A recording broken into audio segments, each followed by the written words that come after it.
다시 저를 이렇게 불러주셔서 너무 감사하고 여러 주제로 만날 수 있는데 제가 보통은 교회들이 멀기도 하고 이렇게 한 번 이렇게 방문하게 되기 때문에 좀 내용들을 좀 많이 가져가 가지고 이렇게 마치 꼭꼭 다져진 주먹밥 먹듯이 좀 그런 어떤 습관이 좀 있어요. 그래서 오늘도 좀 내용이 많으면 어쩌지 그런 마음이지만 좀 여러분들 개인에게 도움이 되는 그런 내용이었으면 좋겠습니다. 제가 여러분들과 저번에 만났을 때 여기 잘 나오나요? 예, 이제 사사기 말씀을 가지고 우리가 그 낳을 아이에게 어떻게 행할지를 우리에게 가르치게 하소서 하는 만화의 기도처럼 우리가 자녀들을 양육할 때 참 하나님께 많은 것을 좀 구해야 하고 지혜를 구하면서 이렇게 나아가야 하는데 여기 지금 청소년 자녀를 두신 분들 한번 손 들어 보실까요? 중고등학생 자녀를 두신 분들 이게 많으시군요. 난 이미 다 커버렸다.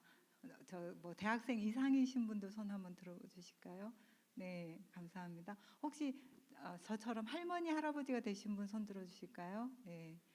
너무 젊으신데 반칙이십니다. 예, 예. 우리가 이제 자녀를 낳고 키우는 일은 뭐 연령을 가리지 않고 또 우리 교회에서 우리 아이들 하나님께서 우리 교회로 보내주신 자녀들도 잘 양육해야 되니까 이 일이 내 일이다 생각하시고 여기 청년 여러분, 여러분들 학생들 잘 양육해야 되고요. 또 이제 결혼하시면 자녀 낳아서도 잘 이때가 곧 와요. 그러니까 우리 경각심을 가지고 그래서 저번 제가 여러분들과 잘하는 부모, 잘하는 부모라는 주제로 만났었습니다. 우리 자녀들이 잘하듯이 잘하는 자녀를 잘 이해하고 잘 대처하는 부모가 잘하는 부모죠. 그래서 우리도 성장해야 되고 성장하는 부모가 잘하는 부모인데 오늘은 이제 여러분들하고 어떤 대화로 먼저 시작을 할까 생각했을 때 제가 좀 경각심을 갖자고 이런 그 자료를 한번 들고 와봤습니다. 2012년, 뭐 13년, 계속 15년 이렇게 가면서 흥사단에서 그 당시도 지금 한 뭐 10여 년 전인데도요. 그때도 학생들 문제가 좀 심각했습니다. 중고등 학생들. 그래서 아이들의 그 정직 지수, 도덕 지수 이런 것들을 좀 측정해보고 우리 애들 인성 어떻게 지도해야 되지 고민이 생겼어요. 그래가지고 결국 2015년도에 전 세계에서 처음으로 우리가 아이들 인성교육진흥법이라고 법을 아예 제정할 정도로 우리 사회가 좀 근심하며 걱정하였습니다. 근데 이제 여러분 여기에 아이들한테 질문을 던졌을 때 10억 원이 생긴다면 죄를 짓고 1년 정도 감옥에 가도 괜찮다. 여기 질문에 아이들이 초등학생, 중학생, 고등학생 보면 이게 점점점 나이가 들수록 이 녀석들이 괜찮은데요? 하고 대답을 저렇게 2015년에는 그 56%에 이르는 고등학생들은 난 괜찮다. 얘네들이 심각성을 몰라서 그래요. 이게 감옥에 가면 자기 인생에서 우리 어른들 하는 표현 있죠. 뭐 빨간 줄 이렇게 범죄자, 전과자가 되는 것입니다. 그런데 이런 부분에 대해서 학생들이 그냥 돈만 생기면 돼. 뭐 이런 어떤. 근데 그 이면에는 좀 그런 열풍도 있었었죠. 우리 어른들한테 있었던 10억 만들기 뭐 이런 열풍도 그 뒷면에는 좀 있었었습니다. 참 사회가 물질 중심이 되고 그러다 보니까 이런 현상들이 청소년들이 그러면서 이 질문뿐 아니라 뭐 걸리지 않으면 과제 베껴도 된다 뭐 이런 거 그다음에 참고서 친구한테 빌려주지 않겠다 뭐 이런 것들도 전부 여러 항목들을 해봤을 때 이 고등학생으로 갈수록 점점 이기적이 되고 도덕성이나 정직성은 떨어지고 있다라는 게 학자들이나 사회 현상을 연구하시는 분들의 결과이기도 했어요. 여러분 이게 6월 29일 며칠 안 된 뉴스 기사입니다. 오늘이 뭐 7월 9일이잖아요. 8천만 원 주겠다고 제안받은 고교생이 팬케이크 기계에 7억대의 마약을 그래서 6만 명분의 밀수를 하는 걸 도운 거예요. 저쪽 독일 쪽에서 이렇게 연락이 와서 그래서 그 국내 배송지하고 개인 통관 고유 번호를 이 고등학생 여기 한 명이 아닌 것 같습니다. 그 A 군 등은 이렇게 된 걸 보니까 그래서 그들이 돈 8천만 원 받는 거를 제안받고는 여기에 가담하고 잡혔어요. 그러니까 학생들이 이제 이런 어떤 부분에 있어서 참 기준이나 이런 것들이 모호해지고 어렵다 이렇게 생각할 수 있습니다. 또 여러분 그 디스코드라고 하는 이 어플리케이션인데요. 이게 채팅 어플리케이션이에요. 이게 매달 1억 5천만 명이 사용하는 청소년들이 거의 사용하고 있는 어플리케이션입니다. 근데 이걸 통해서 무엇을 하고 있느냐? 성착취물을 이걸 통해서 N번방 사건이 우리나라 사회를 완전 뒤집어 놨잖아요. 여러분 정말 심각합니다. 성착취물을 찍어가지고 이거를 그 청소년들이 생산자가 돼요. 예전에는 소비자였죠. 그래서 어른들이 우리 어른이 나빠 이런 거를 애들한테 이렇게 돈 받고 이런 걸 보여줘서 너무 나쁜 거야 이랬는데 요즘은 청소년들이 돈이면 되니까 이렇게 너무 심각해요. 그러니까 도덕이 무너진 사회는 얼마나 무서운가. 여러분 전 세계에서 대한민국은 뭐 여행하기 굉장히 안전한 나라라고 생각하고 있고 이런데 한순간입니다. 우리가 이 아이들의 도덕성이라든지 건강성을 지켜내지 못하면 요즘 청소년들은 우리가 생각하는 것과 다릅니다. 몇 초만 들어보실까요? 소리가 안 나나? 예, 그냥 지나가겠습니다. 자, 여러분 이게 지금 성착취물을 유통하거나 사서 본 사람의 62%가 10대예요. 10대가 30%죠. 그러니까 30%의 학생들은 성착취물을 사서 보고 있고 그리고 디스코드 성착취물 유포에 붙잡힌 10명 중에 8명이 청소년입니다. 유포자가 돼요. 그리고 여러분 저기 12살도 가담했다 이렇게 나오죠. 너무 지금 사회가 참 어렵다 이렇게 볼 수 있습니다. 그럼 그것만 어려운가? 그래서 이제 그때 텔레그램 이게 굉장히 소통 그 유통 그 통로가 됐었는데 이제는 채팅 앱이 그래서 여러분 청소년들 그 어플리케이션 정말 이것도 제한해야 돼요. 이건 다른 말이지만 그거 하는 학생들 있죠. 가출 청소년이 가출 청소년 중에서 성매매한 청소년들 있잖아요. 그 학생들 통계 냈을 때 이거는 어떤 국회의원 의원실에서 통계 낸 건데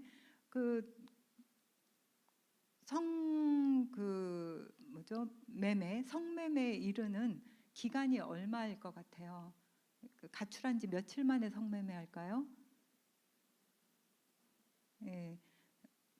4명 중 1명, 25%는 당일이에요. 그러면 50%는 일주일 안에.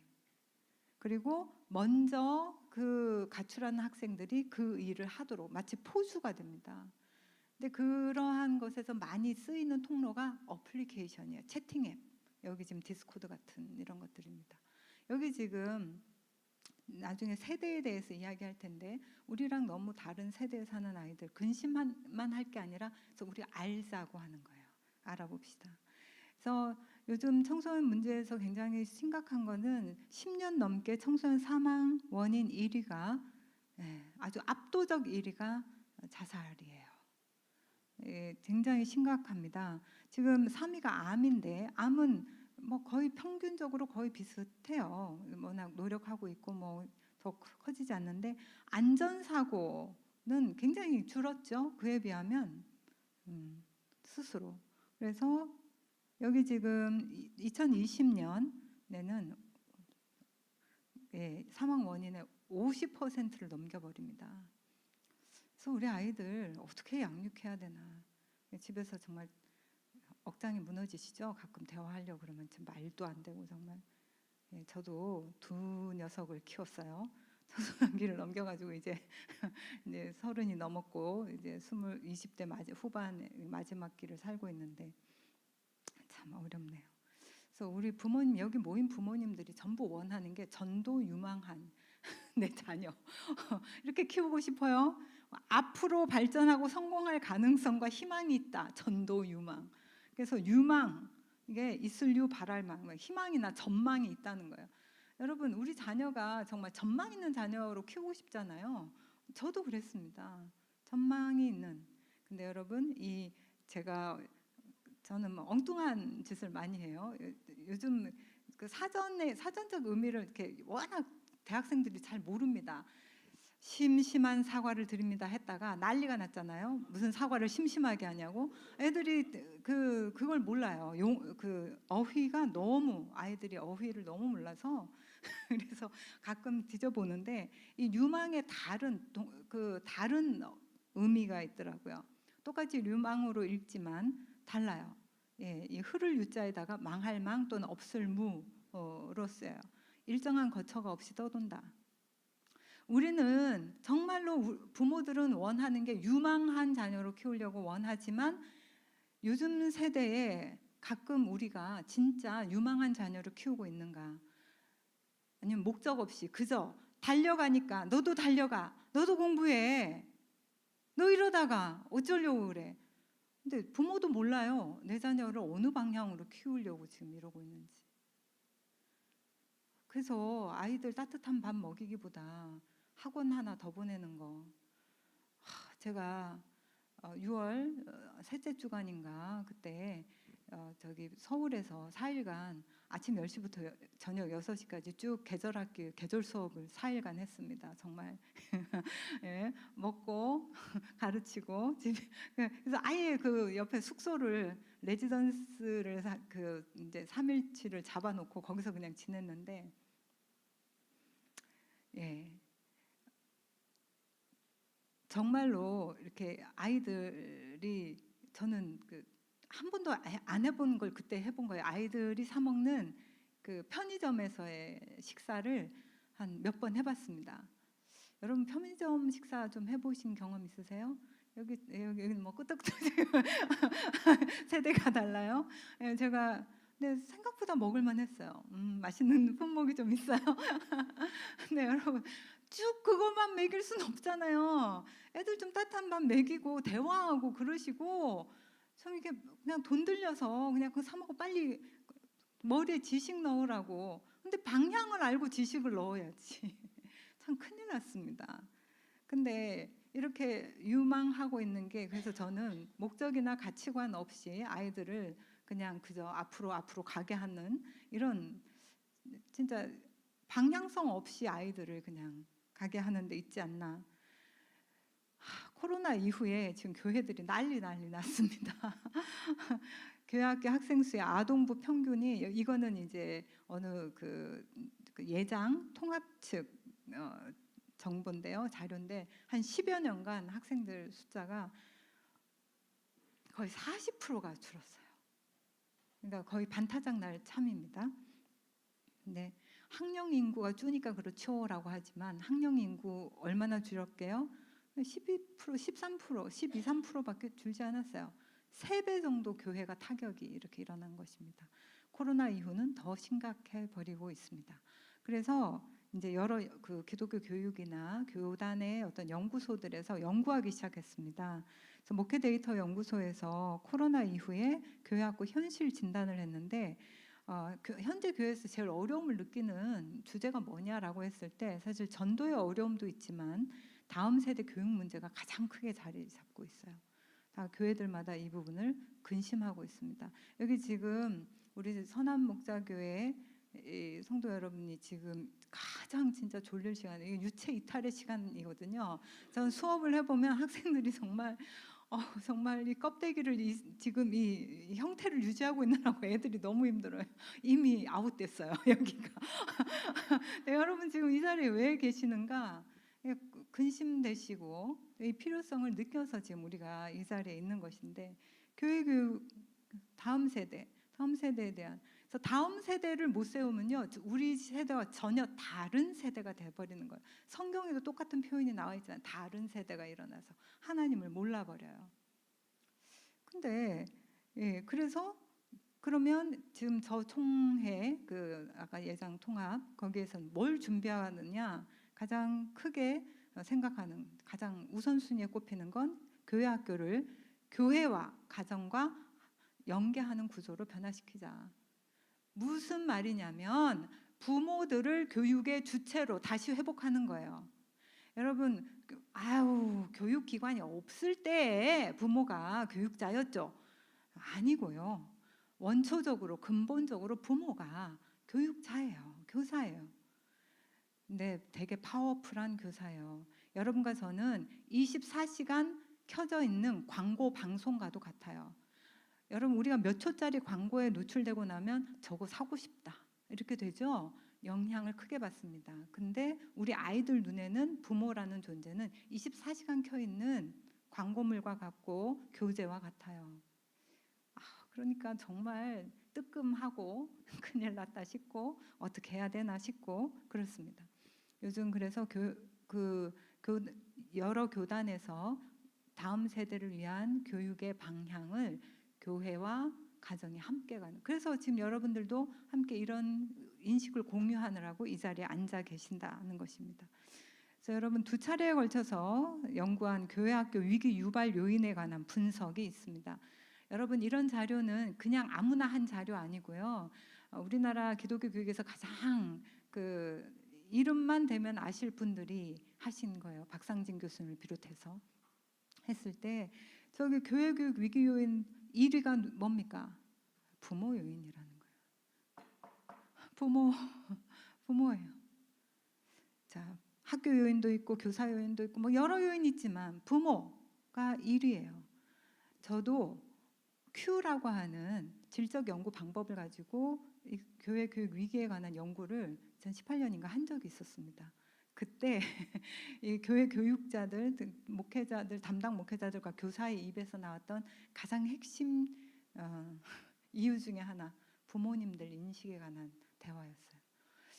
그래서 이걸 좀 구체적으로 볼까요? 교회 교육 위기 요인에서 문항을 3가지. 제일 위기 요인, 제일 탑 3가 부모 요인인데 가정의 신앙교육 부재, 부모들의 세속적 자녀 교육관, 부모의 신앙 저하. 여러분, 저같이 기독교 교육 하는 사람이나 이런 내용을 마음에 두어야 할까요? 그렇지 않아요. 마음에 우리가 약간의 찔림을 가지고 또 경각심을 가지고 보아야 합니다. 가정에서 과연 내가 신앙교육을 제대로 하고 있는가? 그러면 신앙교육을 예배드리자 하고 모으고 이렇게 해야 될 것만 같으시죠? 좋은 일입니다. 가정예배.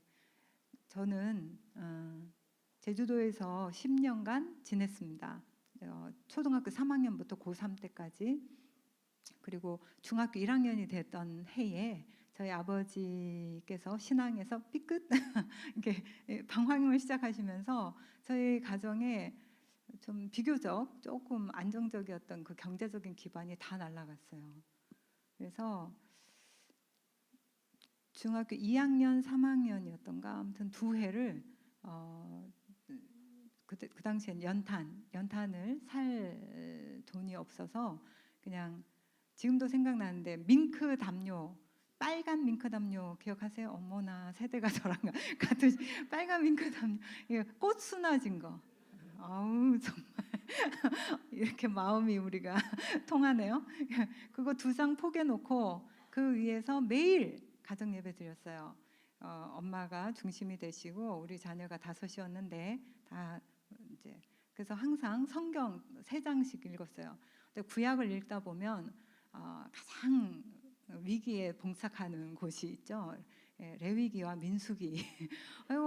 그리고 또 예언서에 접어들면 예언자들이 하는 말이 뭔지를 모르겠어요.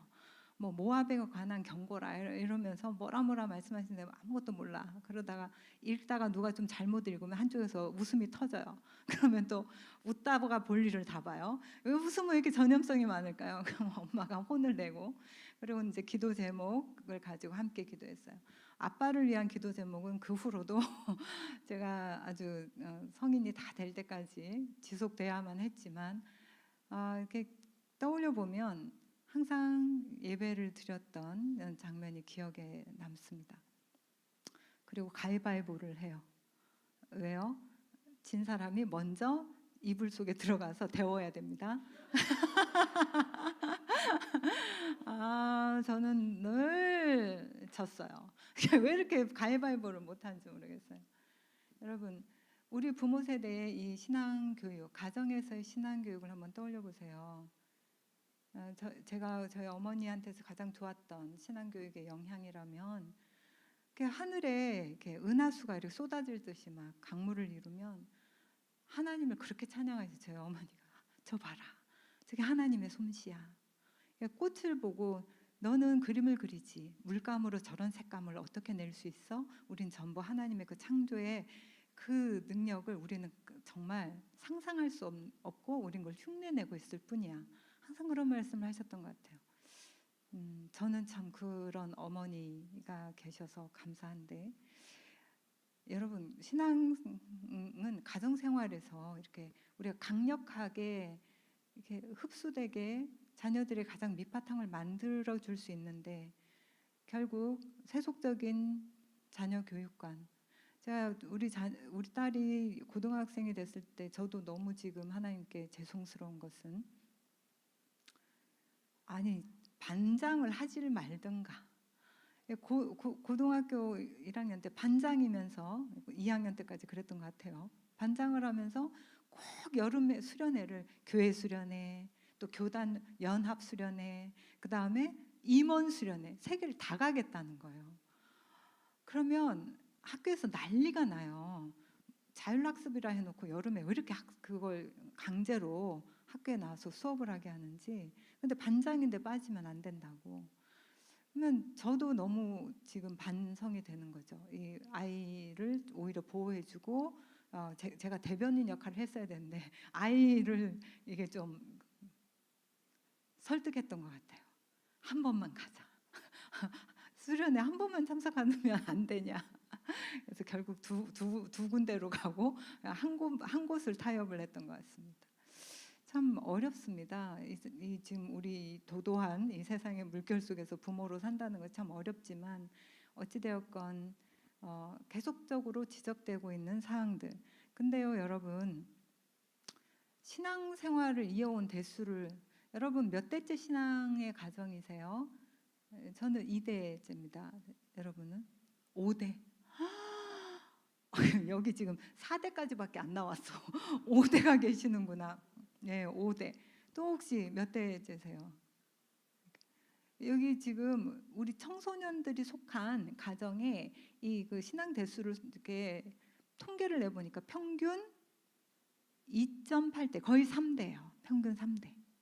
여러분 3대째 신앙이면, 여러분 이거는 정말로 뭐 우리가 걱정이 없어야 돼요. 왜냐하면 그 신명기서에도 보면 이 말씀을 너와 내 자녀와 그 자녀에게라고 나와 있거든요. 이게 3대인데 물론 그 안에는 그 자녀가 또 자녀에게가 있지만, 기본적으로 3대가 동일한 언어를 쓰고 동일한 문화를 누리고 동일한 신앙을 고백하면 사실은 흔들림이 없어야 해요.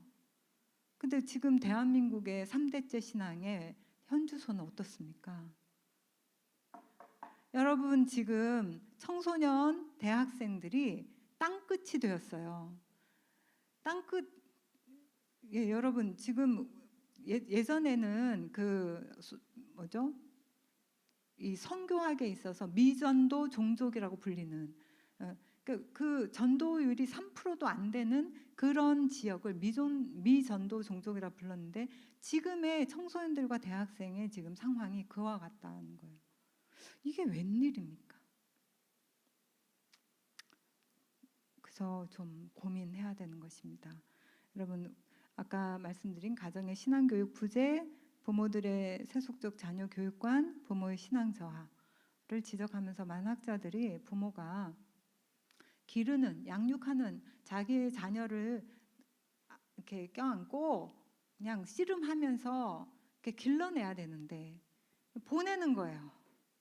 학교로, 학원으로, 교회로 보내놓고 그곳에서 뭔가 내 자녀에게 좋은 일이 일어나기를 굉장히 열망하는 거죠.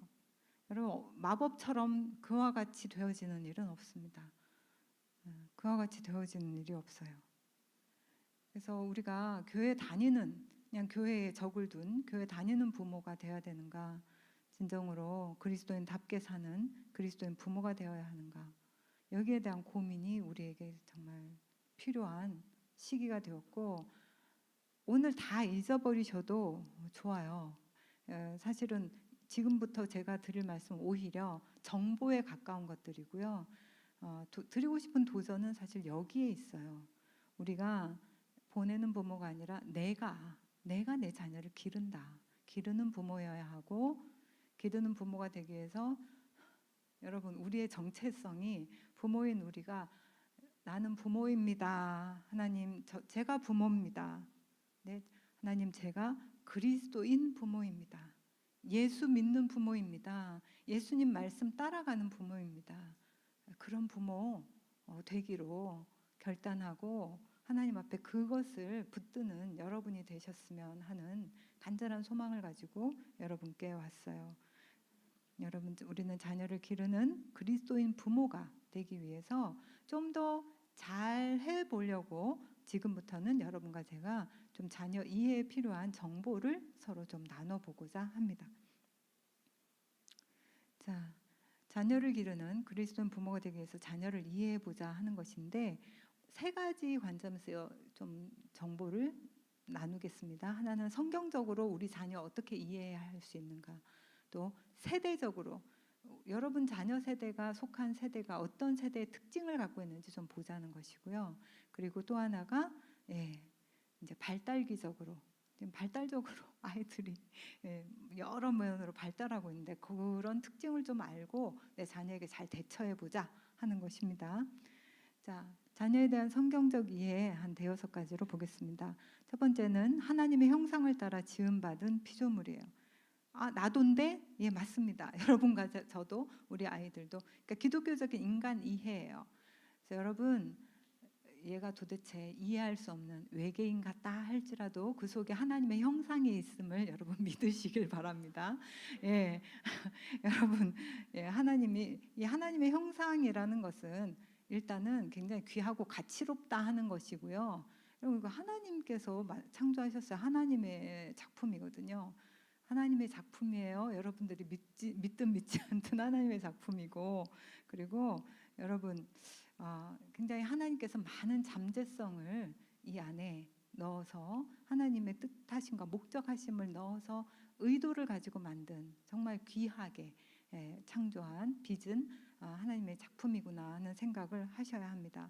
그래서요, 여러분, 지금은 그 완성되지 않았다 하더라도 그 하나님의 그 지혜와 그 사랑과 그 온전하심과 그걸 담고 있어요. 아니, 믿을 수 없어? 믿으셔야 합니다. 내 자녀 안에 그게 다 있어요. 도덕적인 본질, 영적인 본질, 합리적이고 이성적이고 이런 측면들이 다 있고, 특별히 하나님께 반응할 수 있는 존재예요. 얼마나 귀한지 모릅니다. 여러분, 이때를 함께 잘 넘겨주시면 우리 아이들은 그와 같이 성장할 줄로 믿습니다. 자, 그리고 불행하지만 저도, 여러분도, 또 우리의 자녀들도 타락한 죄인입니다. 불행하게도요. 그래서 여러분, 우리의 자녀들은 자신의 성장 그리고 다른 사람들과의 관계 맺음에 해로운 영향을 줄 수 있는 한계나 결점도 갖고 있어요. 여러분, 우리 솔직해집시다. 우리 스스로도 그렇잖아요. 내가 좀 이런 식으로 지금 내가 TV 앞에 널브러져 있지 않으면 오늘 정말 내가 내 스스로 조금 더 향상될 텐데 하나님 말씀 앞에 좀 더 달려갈 텐데, 알면서도 우리 좀 그러지 않습니까? 우리 안에도 이런 결점과 한계가 있어요. 다 그러니 절망스럽다? 아니고요. 교육의 필요성이 여기서 발생하는 거예요. 너는 지금 그러고 있구나. 그런데 이렇게 하면 더 좋아. 하나님의 말씀은 이 방향을 가리키고 있어. 그래서 엄마도 아빠도 이렇게 조금 더 씨름하고 있는데 너도 그랬으면 좋겠다. 이런 함께 성장의 방향성을 가져가야죠. 타락한 죄인이다 하는 것이고, 하나님의 자녀 혹은 잠재적 자녀예요. 여러분, 저희 딸은 초등학교 4학년 때 믿음을 고백하고 침례를 받았습니다. 너무 기뻤어요. 너무너무 기뻤습니다. 여러분, 아주 이 침례교단에서는 believers baptism, 그러니까 믿는 자의 침례를 강조하죠. 우리가 그 침례 받음으로 뭐 갑자기 뭐 구원받는 게 아닙니다. 나의 믿음을 공식적으로 우리 성도들과 믿음의 그 형제자매들 앞에서 고백하는 행위이고, 또 나의 신앙을 예수와 함께 죽고 예수와 함께 다시 살아 하나님 뜻대로 살겠다고 하는 고백하는 행위잖아요. 그래서 우리 자녀들 중에, 여러분들의 지금 양육하고 있는 자녀들 중에서 매일 아침에 눈 뜨면 큐티하고 하나님께 이렇게 조용히 고요히 묵상하고 하는 친구들 혹시 있습니까? 그럼 손 들어주세요. 우리 다 부러워하겠습니다. 너무 부러워할까봐 겸손하셔서 손을 못 드시는 분이 있는데, 있을 수 있어요. 저희 조카 같은 경우에는 걔는 고등학교 때 분명히 회심을 하고 늘 아침에 눈을 뜨고 하나님을 너무 기뻐했어요. 하나님 음성에 귀 기울이기를 원하고 그랬습니다. 물론 대학생이 돼서 살짝 조금 거리감 있게 지금 지내기도 해요. 하지만 늘 무슨 일 있으면 저한테 전화를 해요. 이모. 그래서 왜 내가 필요해? 그러면 하나님은 뭐 어쩌고 저쩌고 또 물어요. 그래서 대답을 해주면 알겠어 하고 끊어요. 그래서 참 여러분, 이미 하나님의 자녀가 되었거나, 우리 학교, 여러분 신학대학교 아닙니까? 우리 학교 안에도 아직 잠재적 자녀들도 있어요. 하지만 가능성의 존재들이에요. 하나님의 자녀를. 그래서 저는 요즘에 이렇게 제가 말씀 보고 기도할 수 있는 장소를 아주 조그맣게 이렇게 만들어 놓고요. 그 자리에서 이렇게 말씀을 보고 그 자리에서 찬양을 하고 기도를 하는데, 빼뜨리지 않고 하는 기도가 우리 친정에 우리 주신 자녀들, 그 다음에 시댁으로 주신 그 자녀들을 이름을 다 부르면서 기도하고 있습니다. 이게 우리의 자녀들이 이렇게 하나님의 자녀이거나 혹은 잠재적인 자녀예요. 영접하기만 하면 하나님의 자녀 되는 권세 우리에게 주셨음을 믿습니다. 자, 그리고 여러분과 저, 그리고 우리 자녀들은 책임적 존재예요. 우리의 죄에 대해서도 우리가 책임을 져야 되고, 우리의 행동, 하나님에 대한 응답에 있어서도 결국 궁극적으로 우리가 책임을 지는 것입니다. 저희 친정 어머니가 10남매의 맞이세요. 정말 오리지널로 맞이예요. 그 당시로서는 자녀들을 많이 낳았지만 많이 잃었잖아요. 근데 저희 어머니 형제는 한 분도 잃지 않고 그 당시로서 다 성장하셨습니다. 근데 지금으로부터 한 15년 전에 저희 어머니가 두 쪽 다 뇌출혈이 왔어요. 그리고 24시간을 넘겼습니다. 그래서 제가 하나님께 구했어요. 하나님, 세포 하나라도, 즉 언어 기능, 뭐 운동 기능 어느 하나라도 좀 문제가 생길 것 같으면 차라리 우리 엄마, 당신의 딸 그냥 데려가시라고 그랬어요. 너무 저희 어머니 성격이 불 같으세요. 그런 자신의 어떤 상태를 견딜 수 있을까 너무 걱정스럽고, 또 하나는 너무 어려운 삶을 사시고 이 자녀들의 방패막이가 다 돼주셨는데,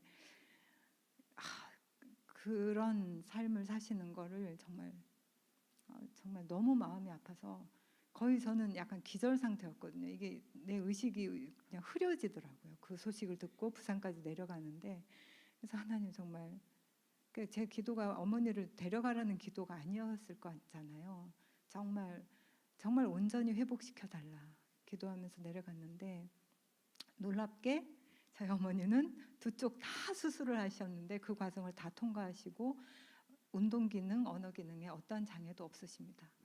정말 하나님의 은혜가 너무 큰데, 제가 이 이야기를 하려고 하는 게 아니라, 저희 어머니가 수술실에 들어갈 때 그 고신대학교 그 수술을 집도하시는 그분이 굉장히 훌륭한 크리스천 의사시더라고요.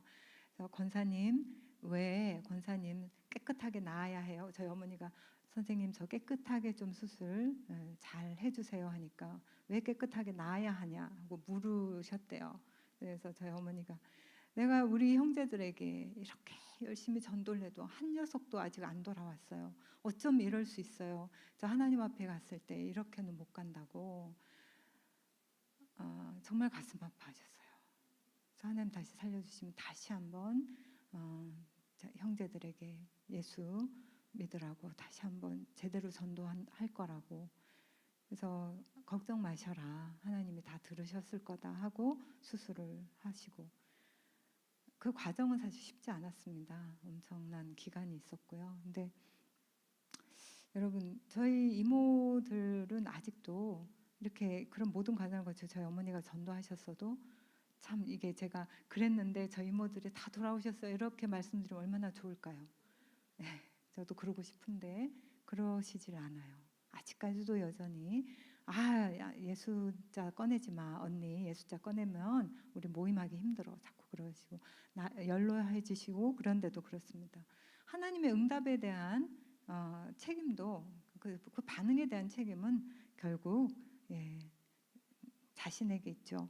그래서 인간은 또 그리고 여러분 이 이야기를 왜 하냐면 여러분 우리 자녀들을 키울 때 어려울 거 뭐 할 거 다 치워주고 싶고 우리 애들 막 다 그러잖아요. 그래서 헬리콥터 부모라는 표현이 나왔습니다. 막 애 주변을 방뱅뱅뱅 돌면서 그냥 다칠까 뭐 할까 다 치워주고 미리 먼저 근심하고 막 근데요.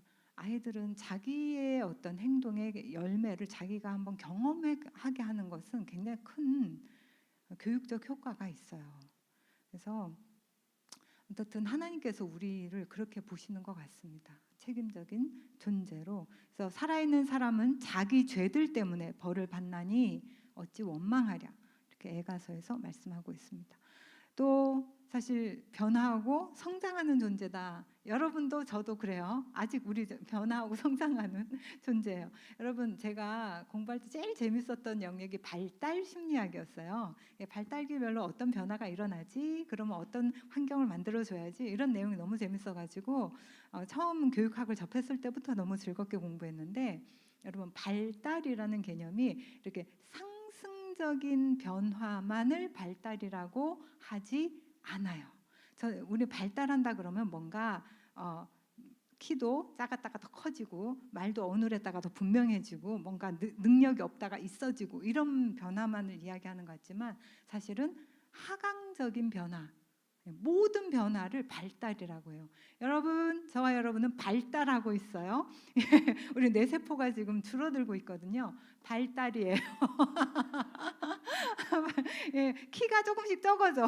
여러분 신체 검사를 하면 이거 진짜 이렇게 막 1cm씩 몇 밀리씩 좀 작아지잖아요. 이런 변화 다 발달이에요. 흰머리 생기고. 근데요 예전에는 지능 같은 부분에서 지능이 20세를 정점으로 여기 지금 20세 정점으로 이렇게 하강한다고 되어 있었는데 이론이 다 틀려졌어요. 그래서 과학은 바뀌어요. 가설이기 때문에. 그래서 그런 그 생물학적으로 그런 측면의 어떤 지능이라는 거는 좀 이렇게 하강하기도 합니다. 하지만 인생의 경험과 또 지혜가 축적되면서 오히려 80세까지 전혀 어떤 분들은 더 상승하기도 하고요. 변화가 거의 없다가 80세 이후에 살짝 아주 소폭 감소하는 걸로 되어 있습니다. 우리는 발달하는 변화하고 성장 발달하는 존재예요. 그러니 여러분 우리 자녀들도 그와 같은 시각으로 보아주십시오. 점차적으로 이 아이들은 여러분 특별히 우리는 부족하나 성령의 역사가 있어요. 우리 아이들과 함께 하시면서 또 우리가 중보하잖아요. 하나님께 우리 자녀를 위해 중보할 때 자녀를 위해 중보한 그 결과의 열매들이 그 간증이 저는 우리 아이들이 중고등학생 시절에 이게 거짓말하면 바로 들통나는 것으로 응답하시더라고요. 걔네는 그렇게 거짓말을 해. 친구들하고 영화 보러 가놓고는 꼭 그렇게 교회 임원들 회의를 한다나 뭐라나. 그래서 회의 잘하고 와. 그러고 저는 남편하고 이렇게 산책을 하면서 그때 동네에 영화관 있었거든요. 영화 한 편 보고 집에 들어갈까 하고 영화관 쑥 들어가면 그 앞에 엘리베이터에 친구들하고 지지배배 떠들면서 거기 서 있어요. 뭐 그런 거죠. 뭐 이게 계속 이게 체크가 되도록 하더라고요. 애가 이렇게 멀리 못 나가게. 그랬던 것 같습니다. 그래서 어쨌든 우리에게는 우리가 의지할 성령 하나님 계시고요. 그 아이들과 늘 동행하시면서 그들의 마음과 생각을 주장해 주시는 그분이 계시죠. 성령 안에서 우리 아이들은 변화하고 성장하는 존재, 성화의 과정을 거쳐갈 우리의 같은 형제 자매다, 이렇게 보시면 될 것 같습니다. 여러분, 자녀들이 좀 성장하면요, 그냥 형제님, 자매님으로 보시면 돼요. 전 정말 그랬던 것 같은데요. 그 약간 그 옆집 자녀들 보듯이 약간의 객관성을 갖기 위해서 너무 내 자녀가 아니라 어머, 저 자매님 또 저러시네. 얼마 남지 않았겠지? 뭐 이렇게. 그리고 대학생이 되고 이렇게 다 자기 학교 앞에서 자취하고 이래가지고 그러다가 잠깐 저희가 또 이사하면서 같이 있게 됐어요. 그러면서 제가 제 딸을 보면서 늘 그랬습니다. 장기 투숙객이다. 언젠간 체크아웃을 하겠지. 그래서 체크아웃을 결혼하면서 체크아웃 하더라고요. 그래서 그런 식으로 자녀분들을 너무 지치지 마시고, 기한이 있습니다. 때와 기한이 있으니까 변화하고 성장하여 우리 자녀들이 참 훌륭해질 것이에요. 자, 이제 세대적인 이해로 넘어가겠습니다.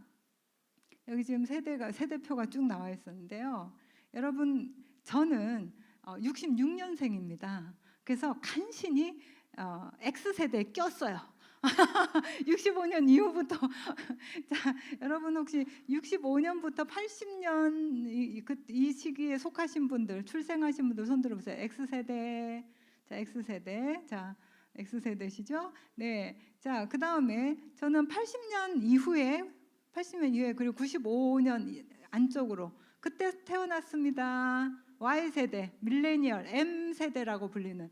어우, 젊어. 야, M세대. 여기 청년들도 M세대들 있네요.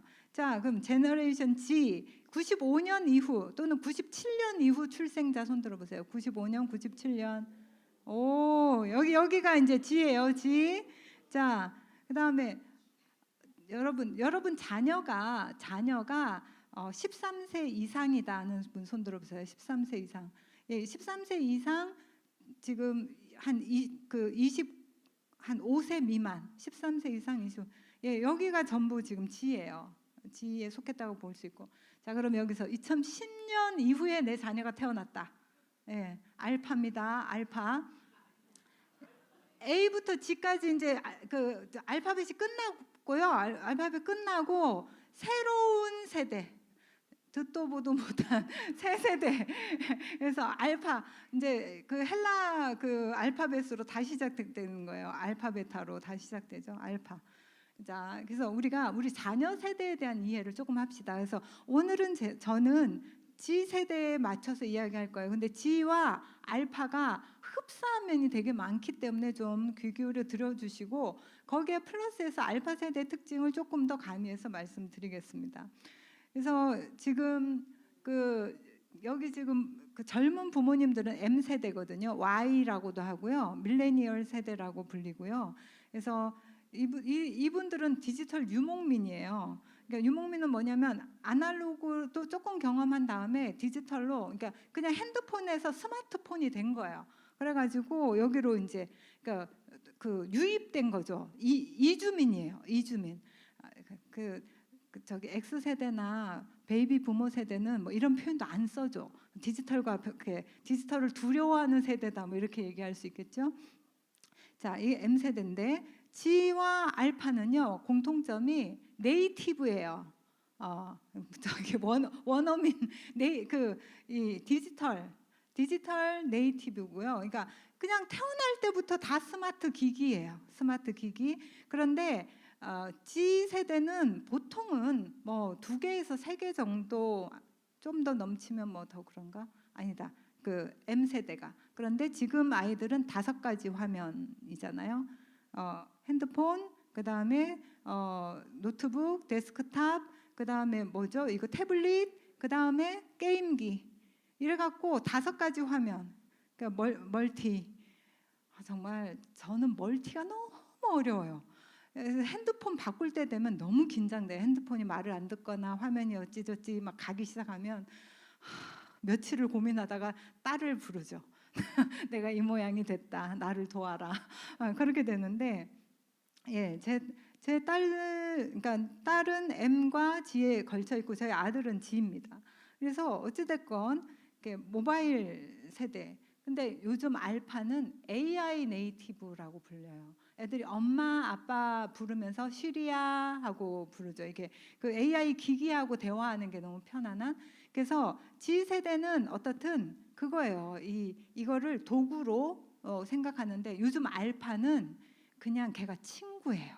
그게 자기의 세계가 되는 것입니다. 어찌할꼬, 내가 우리 아이들을 어떻게 이해할까 싶지만 좀 생각해 볼 필요가 있습니다. 그래서 이 지금 G, 마지막 알파벳의 G 세대가 디지털 네이티브라고 하면 알파 세대는 디지털 온리예요. 아날로그 자체를 경험하기 어려운. 그래서 제너레이션 G를 정말 여러분과 만나려고 제가 할 수 있는, 제가 뭐 여러분들 마음에 호소하는 일도 할 수 있겠지만 정보를 가지고 오려면 제가 할 수 있는 한 노력해야 되잖아요. 엄청 열심히 노력을 해봤습니다. 정말로. 그래서 디지털 네이티브인데, 그래서 텍스트, 글씨가 아니라 영상과 이미지가 편하죠. 그래서 네이버에 물었던 것은요, 여기 지금 밀레니얼 세대 그 아래쪽이에요. 애들은 요즘은 전부 다 유튜브에 묻습니다. 저희 딸이 2살 아래에 그 남편과 지금 살고 있어요. 그래서 저희 딸은 네이버에 묻고 있고요. 저희 사위는 유튜브에 물어요. 둘이 너무 극명해. 그러면서 우리가 서로 더 되게 적합한 걸 누가 빨리 찾고 뭐 하는지 한번 해보자. 뭐 서로 막 그러더라고요. 그래서 내가 이들 간에도 세대 차이가 난다니 뭐 이렇게 생각을 했습니다. 근데 여러분, 지금 집중력이 8초밖에 안 된다라는 표현을 써요. 이거 정말 큰일 났습니다. 그래서 요즘은 쇼츠로 많이 보죠. 드라마를 길게 안 봐요. 여러분, 여기 계신 저와 여러분이나 드라마를 다 정성껏 봅니다. 본방사수까지 하면서 정성껏 보지, 아이들이 다 쇼츠로만 봐요. 그리고 틱톡 영상 아시죠? 틱톡 이거 몇 초잖아요. 몇 초? 3초, 5초. 정말 아이들이, 그래서 정말 짧은 집중력.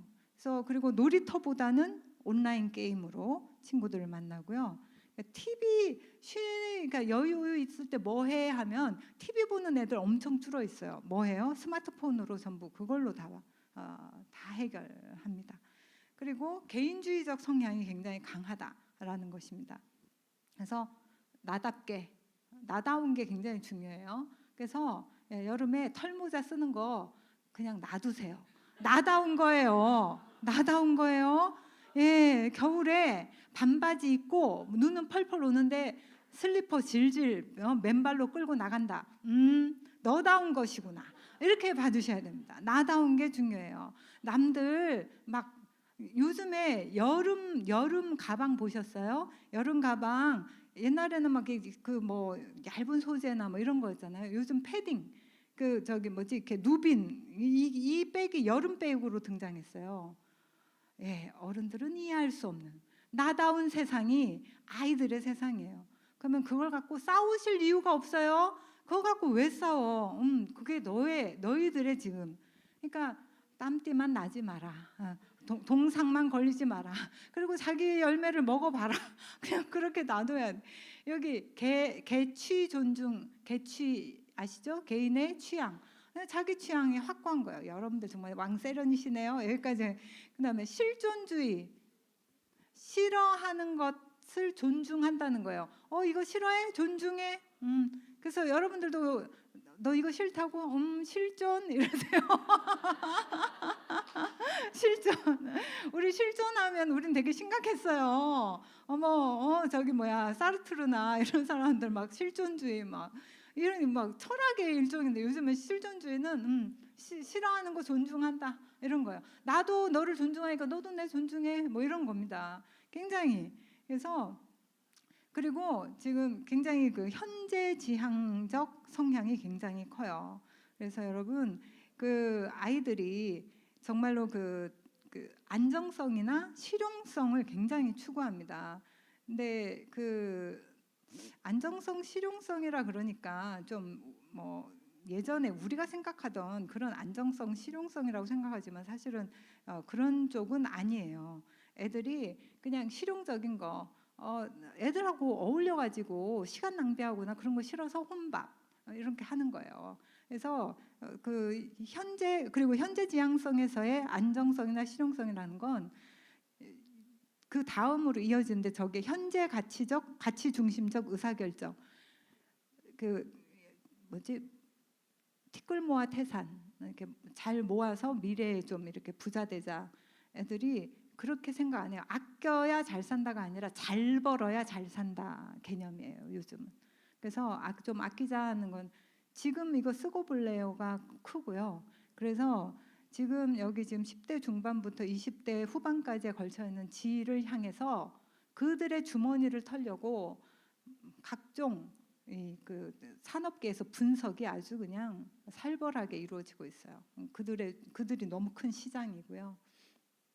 근데 그래서 그 욜로라든지 소확행 이런 것들 이제는 이것도 옛말이 돼버렸죠. 뭐예요? 플렉스예요.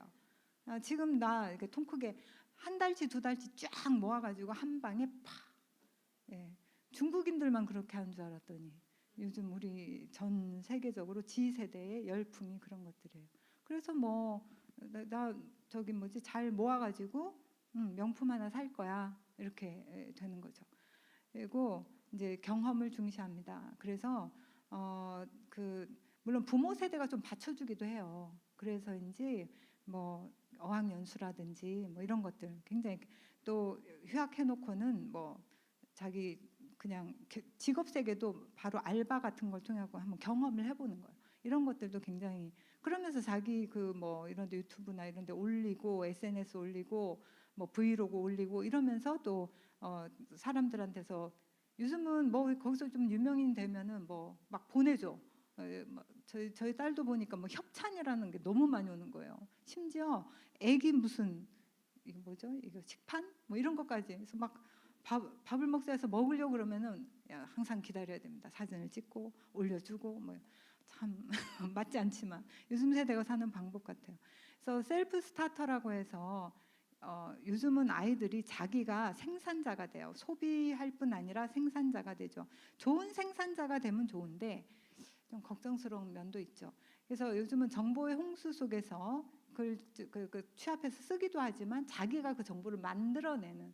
그래서 요즘 아이들의 가장 뭐 유망한 그런 직업군 자체가 뭐예요? 유튜버, 인플루언서 뭐 이런 것들입니다. 학생들이 그러면 되게 돈을 쉽게 벌 줄로 알지만 그래서 그런 거 너무 자극적으로 해가지고 사람들 이렇게 눈길 끌어야 되고 이런 것들이 자녀들에게 좀 염려스러운 부분이기도 하죠.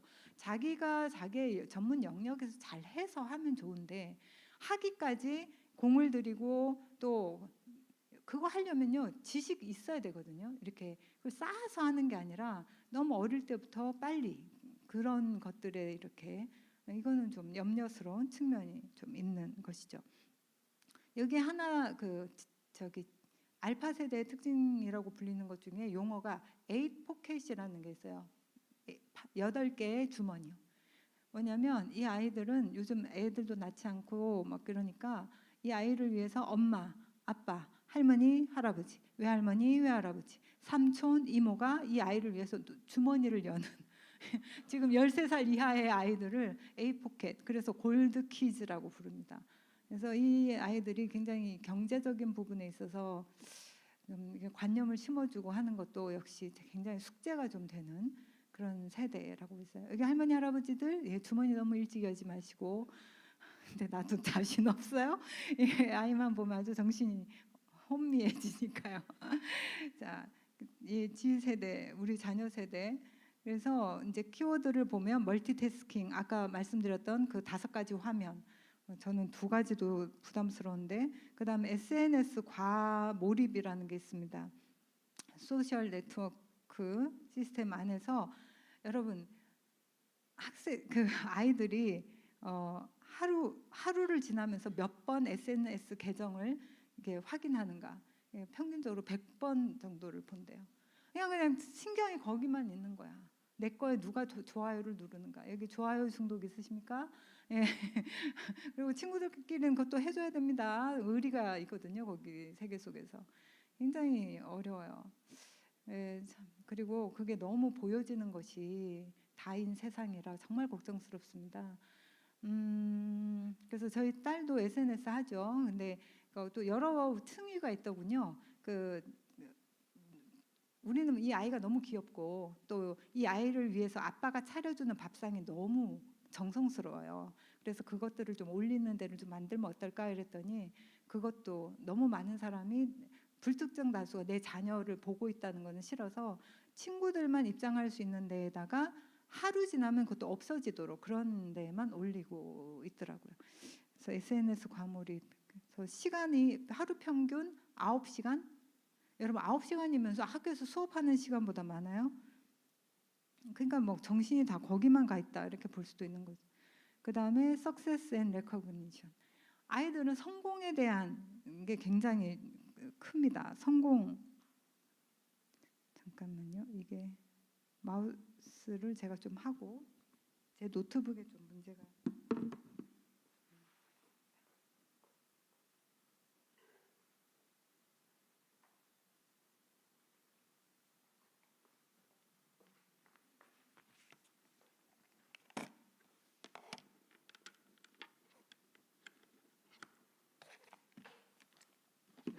저도 이번 방학에 숙제가 태블릿을 좀 배워보는 데 있는데 될 수 있을지 모르겠네요. 자, 그래서 아까 말씀드린 대로 그 아껴야 잘 산다가 아니라 잘 벌어야 잘 산다 개념을 가지고, 그래서 성공에 대해서 자기가 노력한 만큼 성공하고 싶다는 게 굉장히 아이들이 그 욕구가 크고, 그리고 개인적으로 노력한 데 따르는 보상에 대한 인정받고 보상, 그래서 리스펙트, 리스펙해, 뭐 이런 것들에 대한 걸 굉장히 중요하게 생각하는. 그 다음에 또 하나는 모포라고 해가지고, 그러니까 포모라고 해가지고 미싱 아웃, 그러니까 혼자 남겨지는 것에 대한 두려움이 굉장히 큰 거예요. 이게 모든 인간은 다 그런 경향이 있지만 이전 세대하고 좀 다른 건, 이들은 현실 세계에서 그 다음에 따르는 게 뭐냐면은 이게 오프라인 세상에서 오프라인 세상에 대한 두려움이 있거든요. 얘네들이 너무 이거는 이중적이잖아요. 어떻게 이렇게 오프라인 세상에서는 두려워하면서 혼자 남겨지는 것을 또 두려워하는가? 그러니까 직접적으로 접촉하는 거 굉장히 힘들어합니다. 그래서 우리 애들 막 이거 카톡 한번 보내기 시작하면 뭐 다다다다다닥 오잖아요. 짧은 말로 막 계속 주르륵 오면은 이거 응답하기도 전에 막. 그래서 나중에 결국 제가 전화기를 들거든요. 그러면 애들이 싫어해. 교수님 이래요. 그래서 미안해, 나 이거 속도를 못 따라가겠어. 그래서 그냥 내가 설명해 줄게 하고 설명하고, 다음번에 나도 노력하마 그러고는 끊어요. 다음에 또 전화를 해. 애들이 콜포비아, 폰포비아라고 하는 거 있죠. 통화하는 거 되게 두려워하는. 오프라인에서 만나고 대화하는 건 굉장히 껄끄러워하면서 혼자 또 되는 거는 또 싫어. 그러니까 SNS에서 사람들이 자기를 보고 있고 자기한테 반응을 해주고, 이걸 굉장히 중요하게 생각하는 거죠. 근데 청소년 시기에는 얘네들의 뇌 발달과 이게 겹치면서 더 이게 취약해요. 좀 이따가 설명하겠습니다. 그래서 부모로서 좀 노력해야 될 방향성은요, 일단 문해력입니다. 여러분 아까 심심한 사과 말씀드렸잖아요. 아주 정말 글자를 못 읽는 게 아니에요. 읽는데 뜻을 이해 못하는 거예요. 문해력. 읽고 이해해야 되는데, 근데 여러분 너무 중요한 건 정보는 이미 너무 넘쳐납니다. 전 오늘 아침에도 챗 GPT 관련해서 이제 그 이슈를 다룬 보고서를 또 읽고 왔습니다. 여러분 이제는 뭐 다음 세대 기독교 교육을 위한 해법에 대해서 논문 구성 좀 해봐. 이렇게 GPT에다가 챗 GPT에다가 우리가 명령하면 걔가 그거를 최근의 자료 쫙 뒤지고 해가지고 목차 세우고 해가지고 주르륵 만들어줘요. 이것이 진짜로 복이 될지 화가 될지.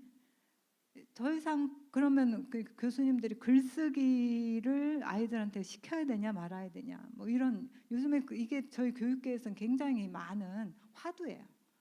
굉장히 고민스럽습니다. 근데요 여러분 이 세계는 플러그 하나 뽑히면 그냥 아웃되는 세계예요. 만약에 이게 무슨 비상 상황이 돼서 네트워크 시스템 자체가 멈추면 그냥 멈추죠. 그럼 인간의 어떤 수준이라는 게 그냥 멈추어야 됩니까?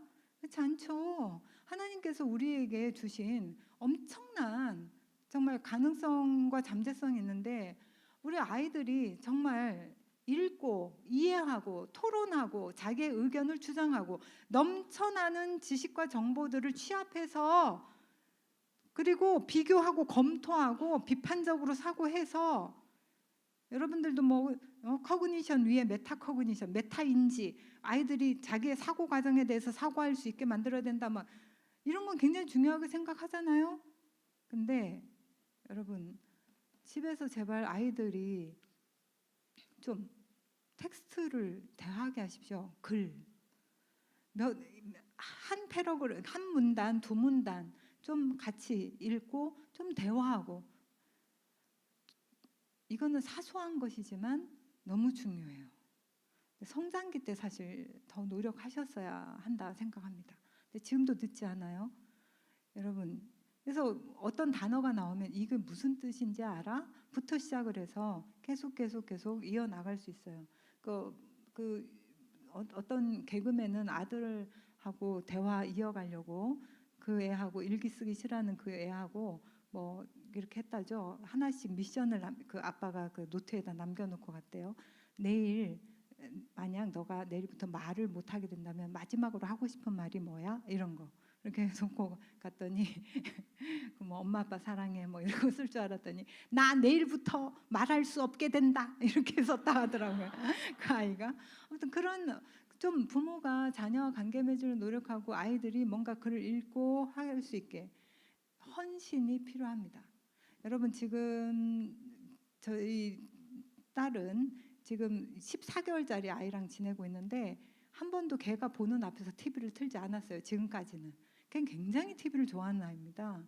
드라마 좋아하고 뭐 예능 좋아하고 한 번도 얘가 잘 때 잠깐 보든지 그렇게 하고 있어요.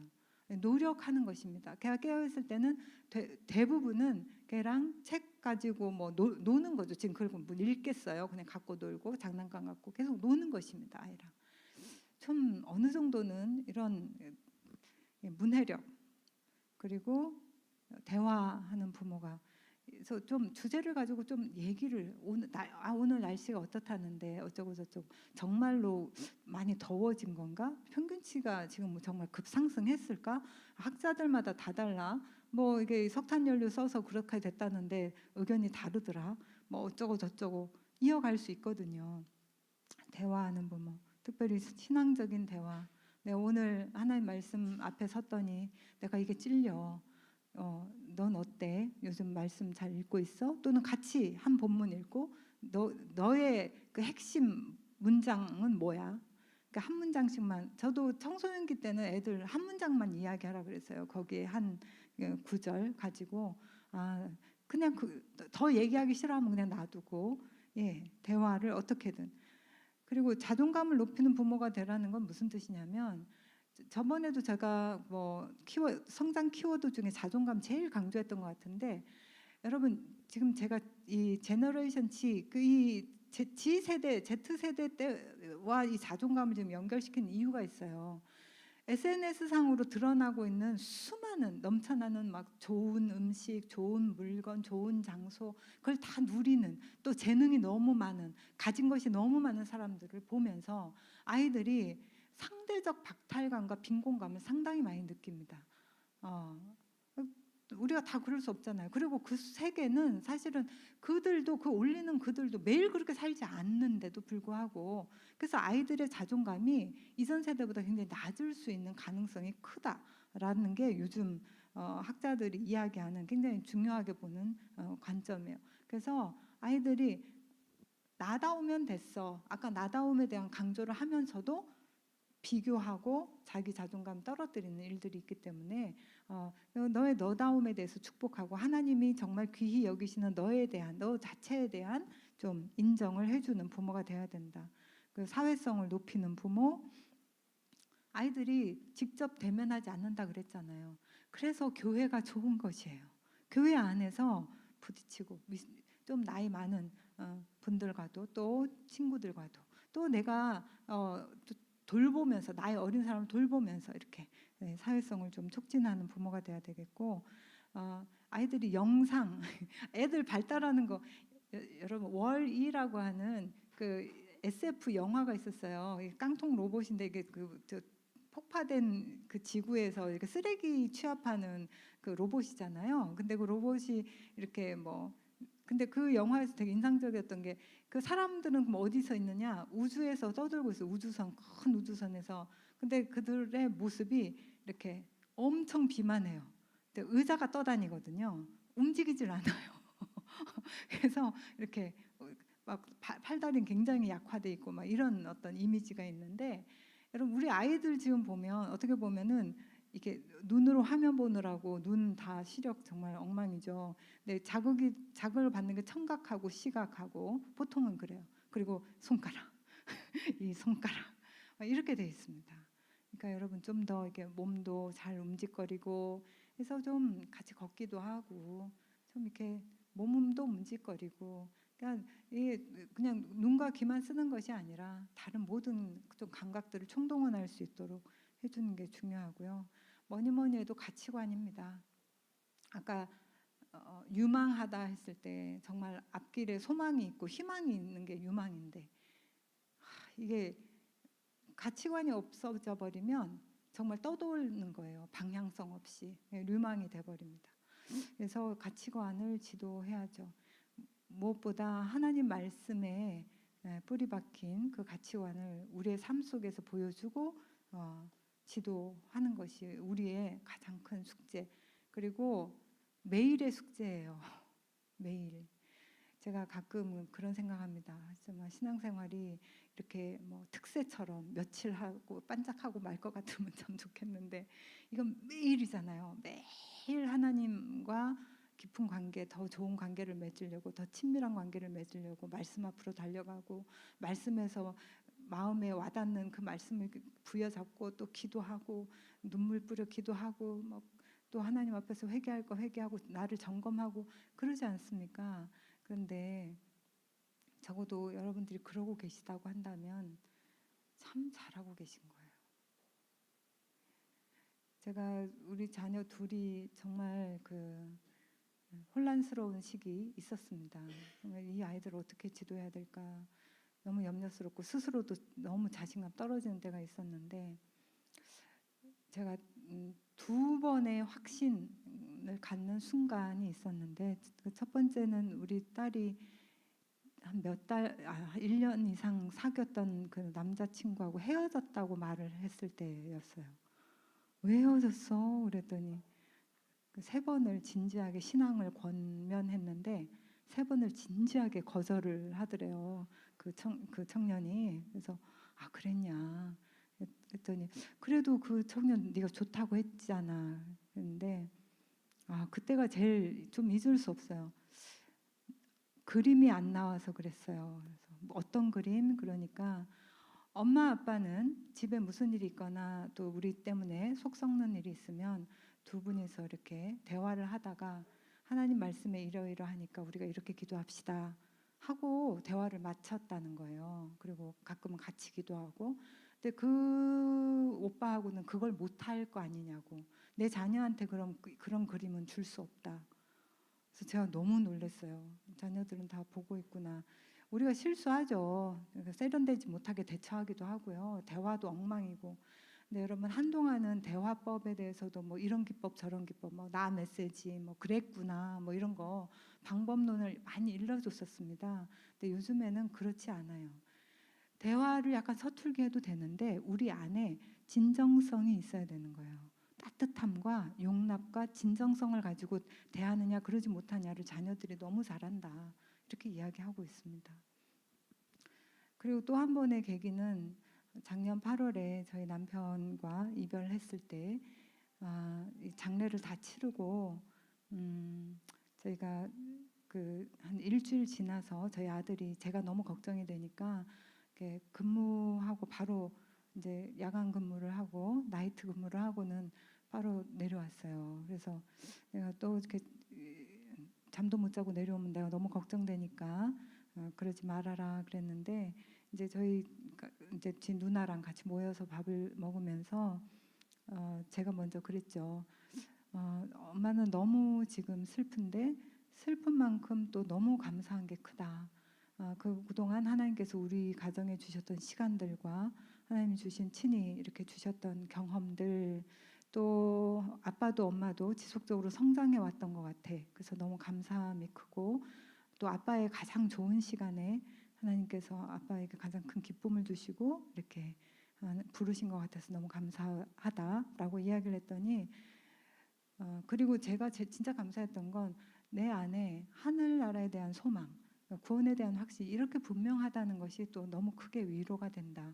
이것 이상으로 우리가 감사할 조건이 있을까라고 얘기를 했는데 이 아이들이 펑펑 울면서도 그 얘기를 해요. 정말 너무 감사하대요. 내 안에 천국에 대한 확신, 하나님 나라에 대한 소망, 부활에 대한 이 소망을 내가 갖고 있다는 것이 자기가 이걸 고백할 수 있다는 게 너무 감사하다라고 얘기를 했어요. 그러니까 여러분 우리가 자녀들을 양육한다는 것이 참 어렵습니다.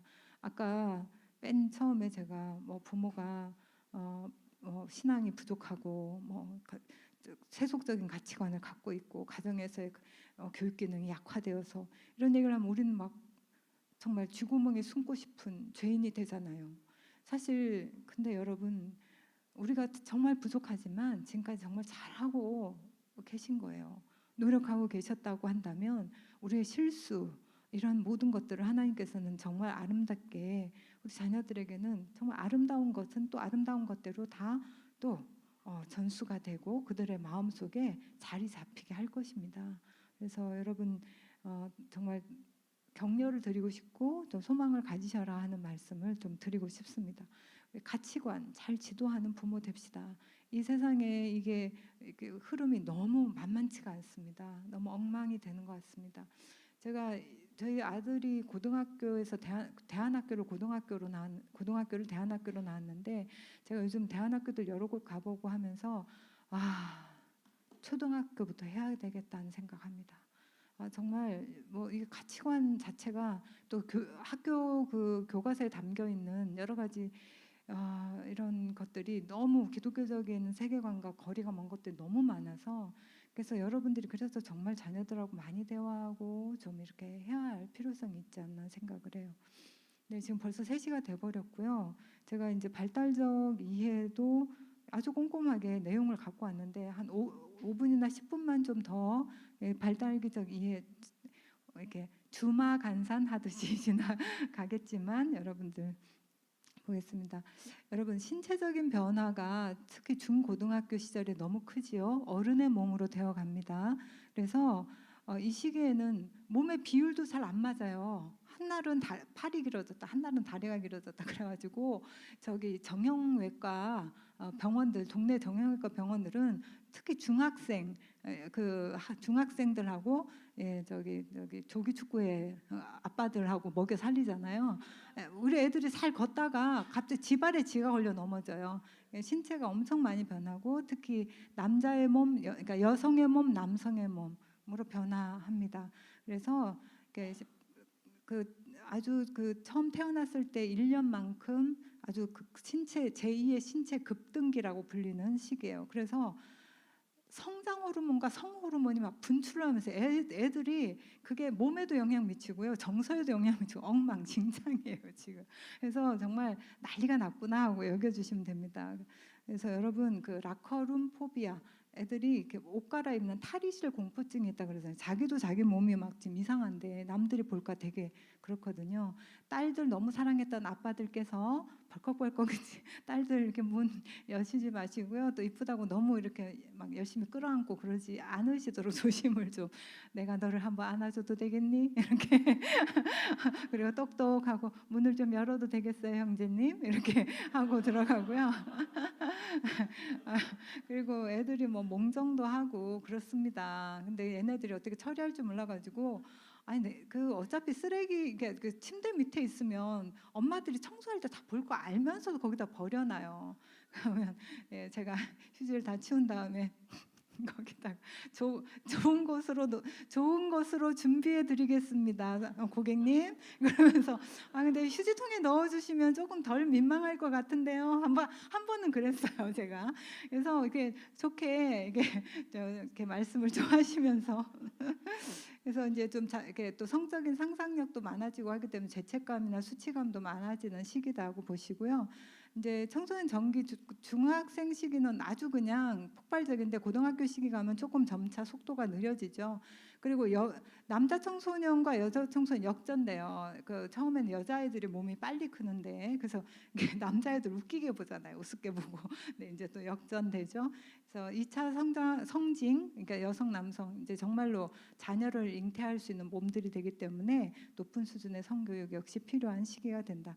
정말 실질적인 성교육 해야 되고요. 이번에 저기 우리 교단에서 그 청소년 캠프를 8월 초기에 하는데, 8월 2일 날 제가 그 아이들 성교육 강사로 섭니다. 학교에서 막 이것저것 너무 시켜요. 그래서 되게 열심히 준비하고 있는데, 이게 높은 수준의 성교육 역시 필요하다는 것입니다. 그래서 신체 발달 때문에 애들이 고립 욕구, 그래서 자꾸만 문 닫고 들어가요. 야, 이 자식아, 이 집이 네 거냐? 애들 막 문 닫고 들어. 그리고 내 방이니까 들어오지 말래. 야, 여기서 네가 돈을 얼마나 보탰다고 네 방이라고 우기냐? 막 이렇게 속에 빈정이 상하지만 여러분, 예, 이때가 자기 영역에 대한 그 개념이 엄청 커지기 때문에 지방이라 그러면 그래 네 방이야 이렇게 여겨주시고요. 이렇게 똑똑 두드리고 허락을 구하여 남의 나라 여권 갖고 남의 나라 가듯이 방에 들어가시면 되겠습니다. 그래서 그리고 애들이요 엄청 게을러지는 시기. 이렇게 자기 방 잘 정리하고 이런 애가 그렇게 더러워질 수가 없어요.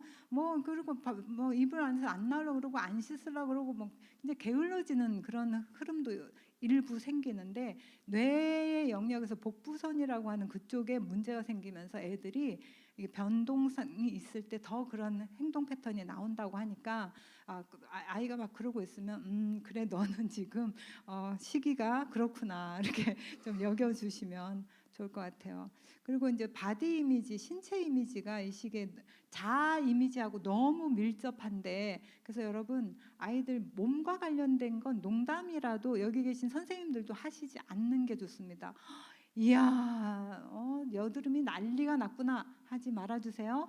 자, 그리고 어머, 야, 너 진짜 너 그만 먹어라. 야, 그러다가야 너 정점을 찍겠다. 뭐 이런 얘기 안 돼요.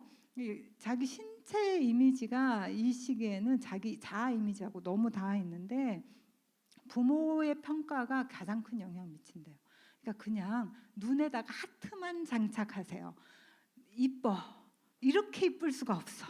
너는 정말 최고 멋져. 야, 내 아들이지만 정말 야, 너 키 작다고 막 그러면 너는 정말 하루아침에 20cm도 클 수 있단다. 뭐 이런 어떤 소망 섞인 말로 아이들. 그래서 이게 왜 그러냐면 여러분 제가 그냥 흔히 하는 말이 아니라, 긍정적인 신체상이 자아 존중감, 또래 관계 적응력, 학업 성취도, 심리적 행복감과 아주 밀접. 이거는 연구 결과예요. 그래서 아이들이 근데 요즘은 굉장히 TV에 너무 근사한 사람들이 많이 나오거든요. 그래서 비현실적이야. 어떻게 저런 사람들이 걸어 다니지?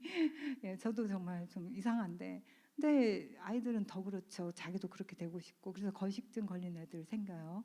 그러니까 아이들 이쁘게 그 아이들을 비춰주는 거울 역할을 해주세요.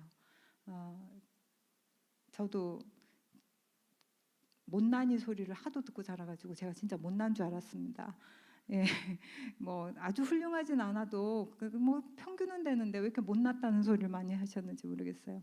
자, 이건 지나갈게요. 그 다음에 사고 과정, 사고의 특징. 이건 말씀드려야 되는데 이 시기에 저 사고의 특징도 보시면 굉장하죠.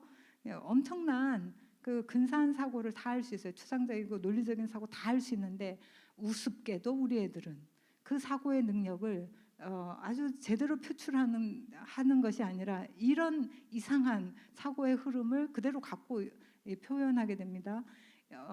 아이들의 자기 중심성이 많이 벗어난 것 같아도 사고에서 저런 측면이 있어요.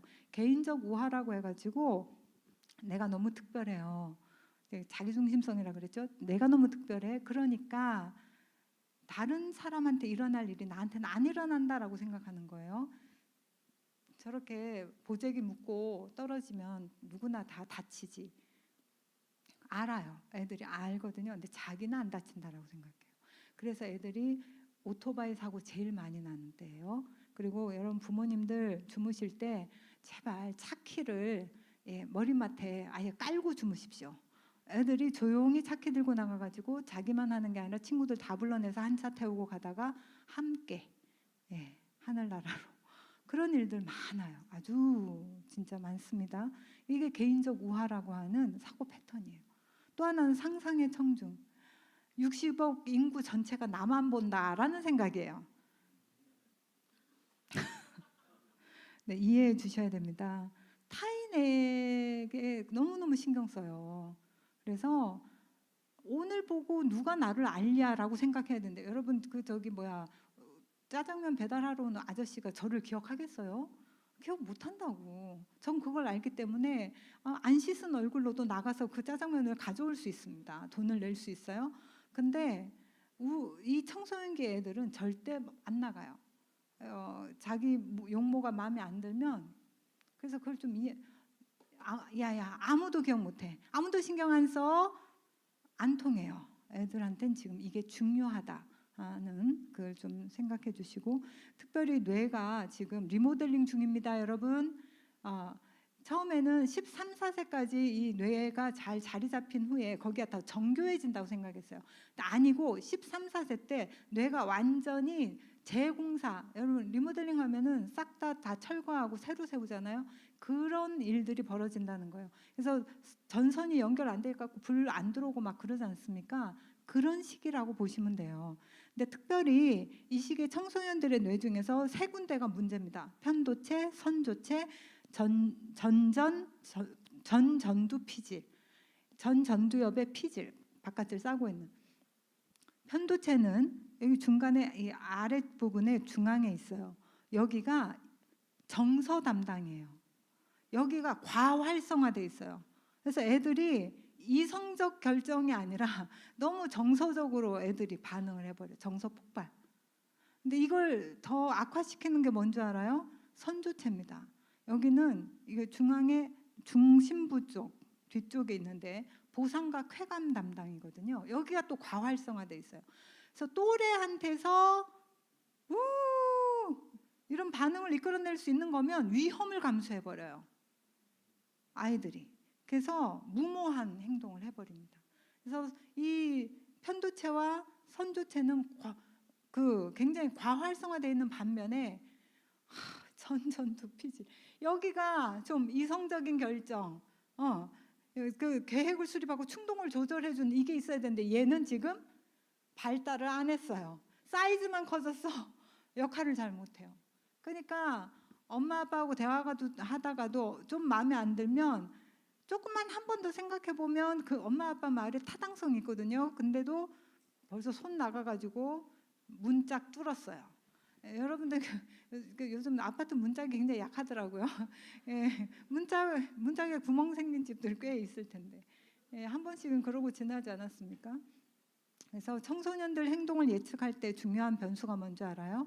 행동에 뒤따르는 내 이걸 행동했을 때 어떤 위험 요소가 있지가 아니라 이걸 했을 때 어떤 보상이 생길까? 친구들이 나를 막 우호해 줄까?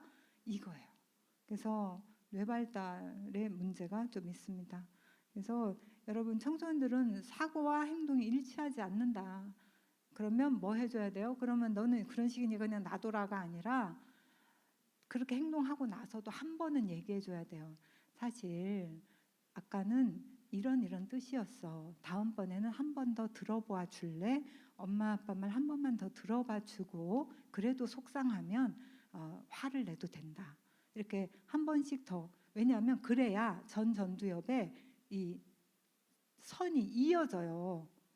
이게 회로가 이어져야 여기가 활성화된다고. 그 역할을 자꾸 해주셔야 돼요. 빈정 상하고 속상해도 사실 부모들도 마음 상하거든요. 그래도 그 역할을 해주셔야 됩니다. 자, 청소년기 부모 자녀 간 갈등은 매우 자연스러운 부분입니다. 하지만 사소한 거고요. 사실 친구들이 너무 중요해지는 시기잖아요. 하지만 여러분 친구들은 이런 거 뭐 먹을래? 어떤 음악 들어? 어떤 머리 스타일? 어떤 옷? 이거에 친구 영향 받는다면 보다 근본적인 일들, 자기 진짜 깊은 고민은 부모님이 말씀해 주셨던 그 라인 또는 교회 선생님, 목사님이 말씀해 주셨던 그 라인을 쫓아가게 되어 있어요. 그러니까 여러분 우리가 친구 같은 부모가 되자, 뭐 친구 같은 선생님 되자 아니고요. 부모 같은 부모가 되어주시고 선생님 같은 선생님 되어주세요. 아이들은 굉장히 자기랑 친숙하게 해주기를 원하면서도 어른 같은 어른을 너무 원합니다. 그렇게 해주시기를 바랍니다. 그리고 감정 기복이 심해서 롤러코스터 타는 것 같죠. 그리고 그 흑백 논리, 자기가 맞았으니까 너는 엄마는 틀렸어, 선생님 틀렸어요, 이렇게 이야기하는 아이들이에요. 근데 분명히 모든 일은 회색지대가 좀 존재한다는 것을 대화로 해주시기 바랍니다. 그리고 정서적인 취약성이 있습니다. 아이들이 아직까지 자기 정서를, 아까 뇌 상태가 그렇다고 말씀드렸잖아요. 그러니까 좀 이해해 주시고 견뎌 주십시오. 몇 년 안 돼서 체크아웃 하세요. 우리 자녀들, 형제자매님들 체크아웃 하실 거예요. 이렇게 장기 투숙객인데 잘 서비스 잘 해주셔서 건강한 인생 살 수 있게 해주셔야죠. 그리고 자아 발달이 굉장히 중요한 시기다 하는 것이고요. 지나가야 되겠습니다. 그리고 이 시기에 마지막으로 드리고 싶은 말씀은 기독교인으로서의 정체감을 확립하는 시기이기도 합니다. 이 시기에는요, 말씀의 해석을 가르치기에 너무 좋은 시기예요. 그러니까 말씀을 다른 관점으로 볼 수 있다. 그래서 새 번역이나 현대인의 성경, 쉬운 성경을 가지고 원래 번역본과 같이 대화해 보는 것도 좋고, 영어 관심 있는 애들은 NIV 성경을 가지고 같이 하면, 저도 한동안 NIV 성경을 매일 그 묵상 본문을 썼었거든요. 그러면 새롭게 발견되는 측면들이 많아요. 그걸 갖고 대화하시면 좋습니다. 근데 중요한 거는 이 시기에 공동체적 신앙을 배우는 시기이기 때문에요. 그 친구들과 함께 말씀을 가지고 다시 어떤 드라마로 구성하게 하거나 이런 부분들도 굉장히 중요합니다. 근데 여러분 이 시기에 보이는 거부감은요, 말씀 자체에 대한 거부감이 아닙니다. 말씀을 가르쳐 놓고 부모나 선생님이 그대로 살지 않는 것에 대한 실망에서 오는 거부감의 경우가 90% 이상이에요. 그래서 여러분 우리 잘해야 됩니다.